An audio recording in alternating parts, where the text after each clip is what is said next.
In this video, we've compiled the biggest jackpots on Pawn Stars ever.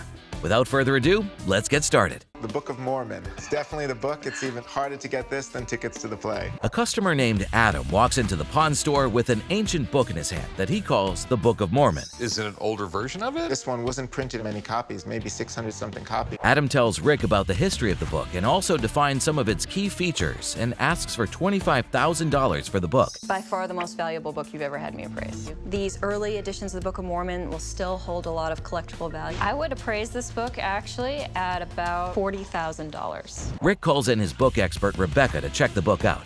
She then tells Rick that the book does have some valuable worth and estimates a price of $40,000 for it. I really think it's a $40,000 book. You'll sell it. There's a lot of demand for it.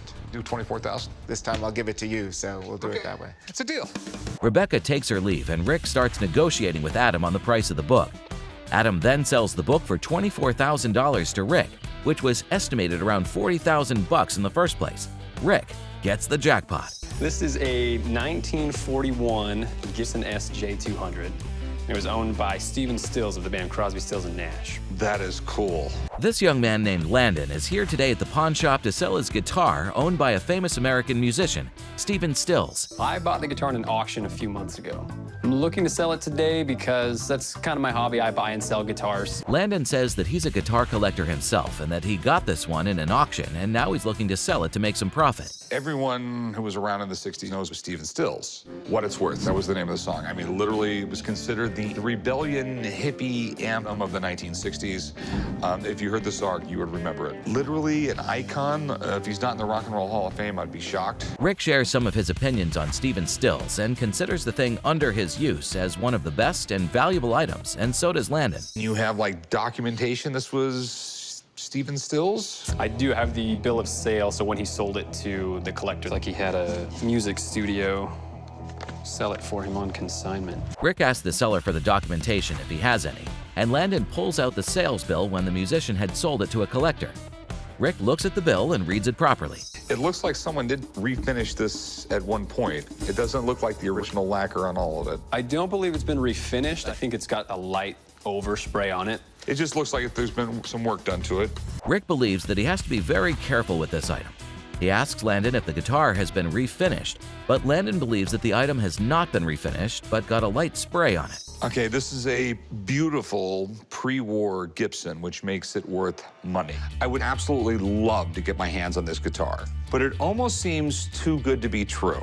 Rick is excited to have this piece in his collection, but he's worried about the authenticity of it at the same time. I'm looking to get $110,000 for it. Sounds like a lot. Rick asks Landon how much he's looking for the guitar, to which he replies with $110,000. They introduced this model in 1938, went to war, and they stopped making them. I mean, this is it. This is the Holy Grail. To make things more clear, Rick calls the guitar expert Jesse to have a look. Jesse tells Rick right away that the guitar is a valuable asset and can be expensive. You can see it's had a couple of crack repairs and stuff, so it's kind of par for the course with a guitar this old. They didn't gob a ton of finish on it. It's actually still pretty thin, which is what helps the character of these guitars sound so good. Jesse continues to keep on checking the guitar and thinks that the guitar is actually really cool. Rick also speaks about the documentation of the guitar, which adds more value to it. The guitar on its own is probably worth anywhere between 75 and 90 grand just by itself without the Stephen Stills thing. Stephen Stills could add another 20, 30,000. Rick asks Jesse about the price of the guitar. Jesse calls it expensive right away and thinks it could be worth around $120,000 to $130,000. I mean, what's your best price on it? Give me 110, we'll make it a deal. 110's not gonna happen. After Jesse leaves, Rick asks Landon about the price again. He's still on $110,000. I'll give you 80 grand. I can do 90. That's my line, man. I'll give you 85. I cannot go anymore. I can't. I've got to have 90. Okay. Change your mind, call me. 85, man. All right. After some hard negotiations, Rick is successful in making the deal and closes it at $85,000. I have an original Lincoln Parma card. The ones that he signed. He did the image for the $5 bill and the cent, and this is the basis of the Lincoln pin. This seller has brought a parlor card signed by the 16th President of the United States and wants Rick to have a glance at it. I didn't know one existed in private hands. This is the only one left, so I think a fair price is $100,000. That's a lot of sense. Since this is the only item left which was signed by a great person, Rick is more than happy to have it. He then asks the customer for the price.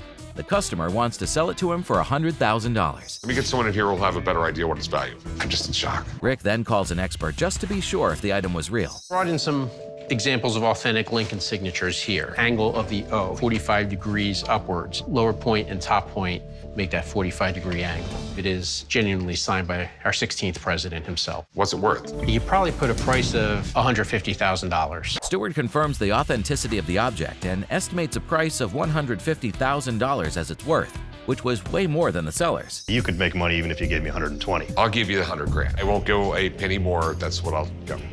$100,000 and that's it. We had a deal. Rick then asks the customer for his price again. He now wants $120,000 for it. But Rick remains firm on the price he talked about initially and closes the deal at $100,000. Great, isn't it? If you're finding the video interesting, then show us some love by hitting the like and subscribe button. Now, back to the video. It looks like 1700s, early 1800s flintlock that someone thought it would be a good idea to vomit on. This customer walks into the pawn shop with his 1700s flintlock pistol, hoping for Rick to buy. Rick is amazed by the restoration of the object. Someone got really stupid with it. They spray painted, or maybe hand painted the barrel. Not only that, they did a really bad job. The only thing you got going for it, I could tell by the wood that it's old. Your lock is broken, which means I pull the trigger, this doesn't fly forward. Let me call my buddy in, who deals in guns. The customer asked $500 for the pistol, but Rick had some concerns regarding the object and called in the expert to have a look. It's definitely hand painted. You can see all of it on the wood here. The stuff that's gold should be brass, and I can just see that little bit of brass peeping through, so that's good. The stuff that's silver should be steel. I think probably the mainspring, that's what would give this tension, is either gone or broken. The bad hand job on the pistol left it inoperable, and that's what the expert thinks too. So how much would you charge me to restore it? I think it would be about $1,000. Once we restore it, if I can get it functional, I think it's at least $3,000. After carefully examining the object, the expert tells Rick that it would cost him $1,000 to restore it. He then makes his offer to the customer. I will give you $150 and relieve you of your problem. Would you do $250? I'll give you $200. Yeah, I'll do the 200. Rick then offers the customer $200 for the pistol, which he accepts after giving it a thought. It's all done. It's pretty looking. Isn't it nice? It actually came out better than I thought it would come out. After making the deal, Rick hands the gun over to Alex for the restoration process. If this fires correctly, I think you get at least $5,000 for it. Just finding one of these guns in any condition is incredibly hard to do. Finding one that we can actually fire is basically 1 in a million. Rick then gets surprising news about the object after it's been restored successfully. After getting the item successfully in working condition, Rick would be getting $5,000 for something he got for $200. Insane. What is this? Well, I'm not 100% sure, but it looks like it could be like a really old and hopefully really expensive coin. George III, sailed from England, 1772. This guy came to the pawn shop with an ancient coin in his hand that he knows nothing about. He asks Rick to check it out. Captain Cook's ships. Okay, you know who he was? Was he the pirate from Peter Pan or something? Wrong dude. Okay. Turns out that the coin is Captain Cook's medal, which was found by Jeff in his grandma's boxes. Captain Cook worked his way in the annals of history to be one of the greatest ship captains ever. This is the guy who discovered Hawaii. He invented some really amazing mathematics that helped them navigate where they were going. Rick talks a little about the history of the object that Jeff didn't know. I'd be thrilled with 50 or $100. Can you wait around so I can get someone to look at it? I'm really, really interested. Jeff is ready to sell the item for $100, but Rick has some other thoughts. This is a resolution and adventure medal. This journey lasted 3 years, from 1772 to 1775. He went down past the bottom of the African continent. He circumnavigated the southern portion of South America. He went to Fiji, he went everywhere.